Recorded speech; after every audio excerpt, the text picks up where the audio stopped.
Hello students, आपका स्वागत है आपके अपने channel Hindi learn and fun में। स्टूडेंट्स, आज हम फिर एक नई वीडियो के साथ हाजिर हैं आपके सामने। आज हम क्या करेंगे, गद्य खंड। अभी तक हमने क्या किया था, क्या स्पर्श भाग 2 का पद्य खंड अभी तक हमने कंप्लीट कर लिया, पूरा कर लिया। उसमें 9 लेसन थे। आज हम क्या करेंगे, 10 लेसन। 10वां किस चीज़ का है? गद्य खंड का। ये है मुंशी प्रेमचंद जी का। ठीक है, तो इनकी रचना है बड़े भाई साहब। तो आज हम इसकी व्याख्या करते हैं, इसका मतलब बताते हैं। ठीक है, तो बड़े भाई साहब क्या है, ये लेखक जो हैं, ये मुंशी प्रेमचंद जी, ये अपने बारे में इन्होंने बताया यहाँ पे कि उनके साथ क्या क्या हुआ। वही कहानी है। देखिए क्या होता है कि लेखक प्रेमचंद ने इस पाठ में अपने बड़े भाई के बारे में बताया है। ठीक है, जो कि उम्र में उनसे 5 साल बड़े थे, परंतु पढ़ाई में केवल 3 कक्षा ही आगे थे। लेखक स्पष्टीकरण देते हुए कहता है कि ऐसा नहीं है कि उन्होंने बाद में पढ़ाई शुरू की, बल्कि वे चाहते थे कि उनका बुनियाद मजबूत हो जाए। इसलिए 1 साल का काम वो 2-3 साल में करते। यानी उनके बड़े भाई कक्षा पास नहीं करते थे, वो हर चीज़ को बड़े गौर से पढ़ते थे और वो जब तक उसको कई बार न पढ़ ले आगे नहीं बढ़ते थे। लेखक की उम्र 9 साल थी और उनके बड़े भाई 14 साल के थे। लेखक की पूरी निगरानी रखते थे। उनके बड़े भाई साहब जो थे, लेखक पे पूरी निगरानी रखते थे, जो कि उनका वो समझते थे ये मेरा जन्म सिद्ध अधिकार है। बड़े भाई साहब स्वभाव से बड़े अध्ययनशील थे। वो बहुत ज़्यादा मतलब पढ़ाई लिखाई करते थे। उनका पढ़ाई में ज़्यादा मन लगता था। वो हमेशा किताब खोले बैठे रहते। समय काटने के लिए वो क्या करते, कॉपियों पर तथा किताब के हाशिए पर चित्र बनाया करते थे। एक चीज को वो बार बार लिखते, बार बार रिपीट करते थे। दूसरी तरफ लेखक का मन पढ़ाई में बिल्कुल नहीं लगता था। ठीक है, उनके भाई साहब थे, वो तो पढ़ते रहते, बैठे रहते, टाइम पास करने के लिए कुछ चित्र बनाते, लेकिन लेखक का मन बिल्कुल नहीं लगता पढ़ाई में। अवसर पाते ही क्या करते उनके छोटे भाई प्रेमचंद कि जैसे उनको मौका मिलता, हॉस्टल से वो निकलकर मैदान में खेलने के लिए आ जाते। खेल कूद कर जब वो वापस जाते तो उन्हें बड़े भाई साहब के रौद्र रूप के दर्शन होते, यानी वो बहुत गुस्सा करते। उनके भाई लेखक को डांटते हुए कहते कि पढ़ाई इतनी आसान नहीं है, मतलब तुम पढ़ाई को बहुत सरल मान रहे हो, बहुत आसान मान रहे हो, तो इसके लिए दिन रात आंखें फोड़नी पड़ती हैं। ठीक है, खून जलाना पड़ता है, तब जाकर ये समझ में आती है। अगर तुम्हें इसी तरह खेल कर अपने समय गंवाने हैं तो क्या करो, तो बेहतर है कि तुम घर चले जाओ। ठीक है, यहाँ पे मत रहो, तुम घर चले जाओ और वहाँ जाके क्या अपना गुल्ली डंडा खेलो। इस तरह यहाँ रहकर दादाजी की गाढ़ी कमाई के रुपए बर्बाद नहीं करो। ठीक है, तुम घर जाकर वहीं अपना खेलो कूदो। ऐसी लताड़ सुनकर लेखक रोने लगते और उन्हें लगता कि पढ़ाई का काम उनके बस का नहीं है। परंतु थोड़ी देर निराश होने के बाद वो फिर पढ़ाई लिखाई को वो टाइम टेबल बनाने बैठ गए कि लाओ अब मैं पढ़ूंगा। मैं एक टाइम टेबल बनाता हूँ अपना, जिस टाइम टेबल को बिल्कुल भी नहीं यूज कर सकते थे, मतलब वो बिल्कुल नहीं टाइम टेबल का पालन कर सकते थे।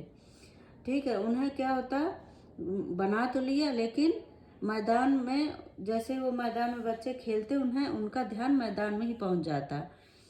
ठीक है, उन्हें बाहर खींच ही ले जाते।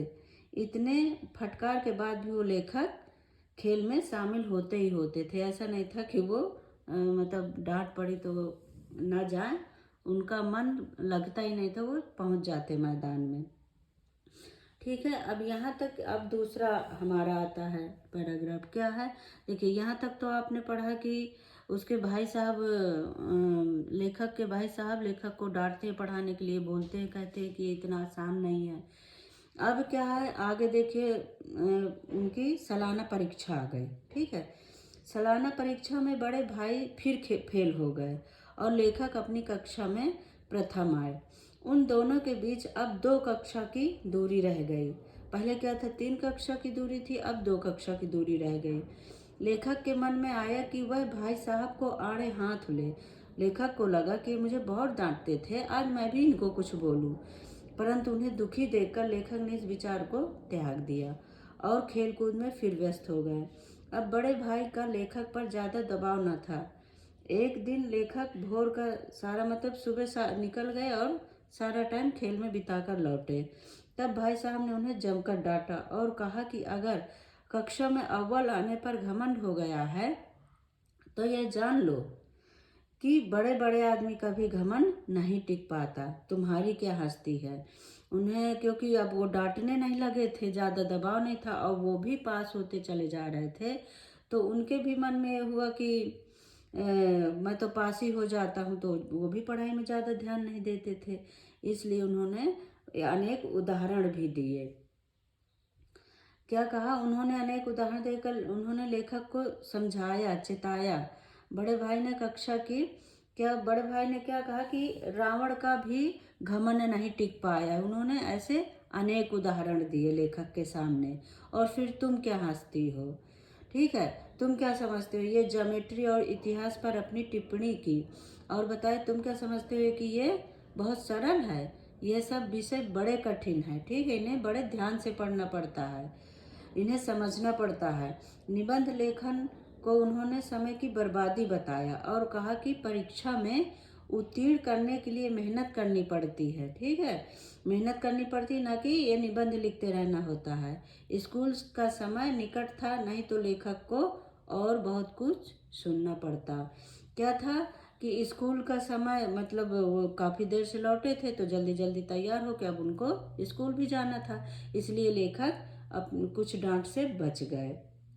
उस दिन लेखक को भोजन निस्वाद लगा। भाई डांट पड़ी तो भोजन कहाँ अच्छा लगता है, तो निस्वाद लगा। इतना सुनने के बाद भी लेखक की रुचि पढ़ाई में बनी रही और खेल कूद में वो शामिल होते रहे। मतलब डांट फटकार सुनी उन्होंने, पर वो पढ़ाई भी सोचते करता हूँ और वो खेलते भी थे और पढ़ते भी थे, ठीक है। अब यहाँ पे क्या हुआ कि परीक्षा हो गई, वो पास, छोटे भाई पास हो गए और बड़े फेल हो गए, ठीक है। अब तीसरे में क्या आ रहा है, फिर परीक्षा आ गई, फिर सालाना परीक्षा में बड़े भाई फेल हो गए और लेखक पास हो गए। बड़े भाई ने अत्यधिक परिश्रम किया था।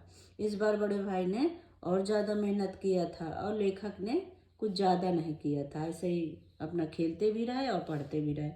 लेखक को अपने बड़े भाई पर दया आ रही थी। जब नतीजा सुनाया गया तो वह रो पड़े। कौन, बड़े भाई साहब रो पड़े और उनके साथ लेखक भी रोने लगे। वो अब जब बड़े भाई रो रहे थे तो उनको भी रोना आ रहा था। अब वो क्या था, छोटे भाई की पास होने की खुशी आधी रह गई। उनको ज़्यादा मतलब खुशी नहीं हुई कि यार ये तो इतना मेहनत कर रहे थे और फिर फेल हो गए। अब उनके बीच केवल 1 दर्जे का अंतर रह गया। पहले 3 था, फिर 2, अब 1 दर्जे का अंतर रह गया। लेखक को यह लगा यह उनके उपदेशों का ही असर है कि वे दनादन पास हो जाते हैं। लेखक को ऐसा लगा कि अगर मुझे बड़े भाई ना डांटते तो शायद मैं इतने आसानी से पास ना होता। उन्हीं का असर है जो मैं अब दनादन पास होता जा रहा हूँ। अब भाई साहब नरम पड़ गए। अब उन्होंने लेखक को डांटना काटना बंद कर दिया। सोचा कि अब वो फेल हो गए थे तो उनका मन भी उदास था।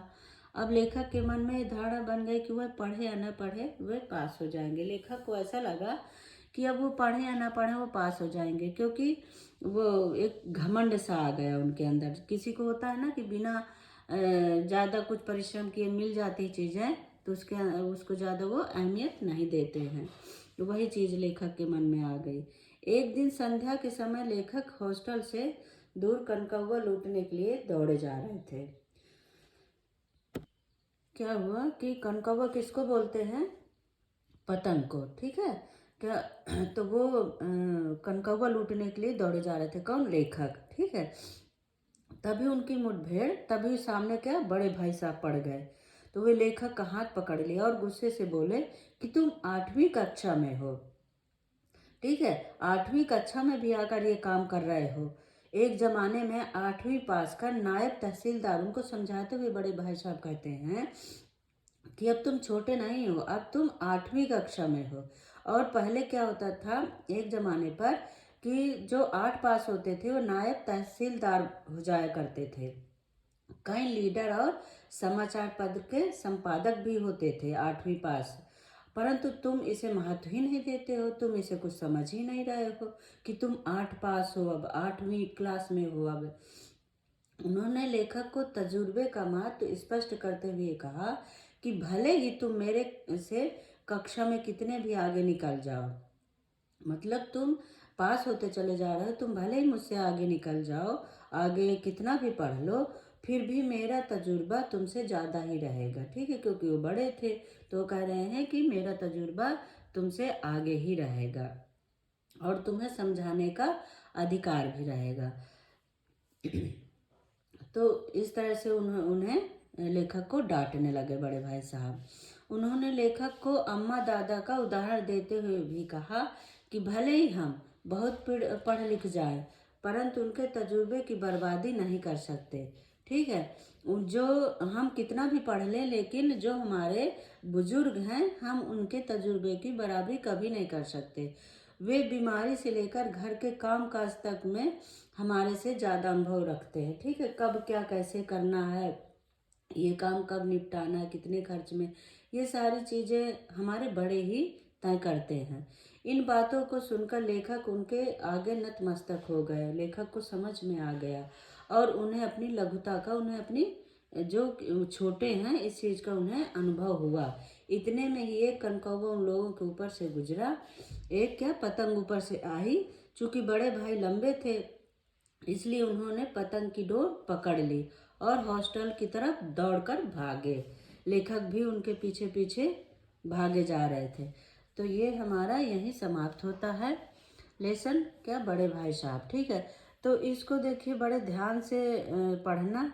इसमें एक ये भी हमें संदेश देता है। इस पाठ का पूरे का सारांश यही है कि कोई कितना भी पढ़ लिख ले, लेकिन जो हमारे बुजुर्ग हैं, बुजुर्गों का तजुर्बा हमेशा आगे ही रहता है। ठीक है, उनका तजुर्बा हमारे बहुत काम आता है। हमें पढ़ लिख कर घमंड नहीं करना चाहिए कि नहीं हमसे आगे कोई नहीं है। हमारे बड़े बड़े ही हमेशा रहते हैं। तो ठीक है स्टूडेंट्स, ये हमने किया। अब आगे वीडियो में इसके प्रश्न उत्तर की बनाऊंगी, तो आप वेट के इंतज़ार करिए मेरे वीडियो का। थैंक यू बच्चों, बाय बाय।